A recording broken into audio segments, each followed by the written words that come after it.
इश्क दा पानी दे के इत्थे बूटे सबर दिलावांगा। कर वादा तू ना घबरा से मैं भी ना घबरावांगा। अम्मा फातिमा नाल वज़ू दे मैनू खीर पिवाया है। ओ भी है तासीर जो नाने अरबी लब च सवाया है। दीन दी खातिर टुर आया मैं छोड़ के ठंडियां छावां नूं, ठंडियां छावां नूं।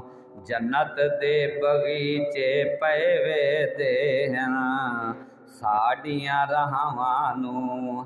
रेत तती ते सेज समझ के हाशमी बाल समावांगा।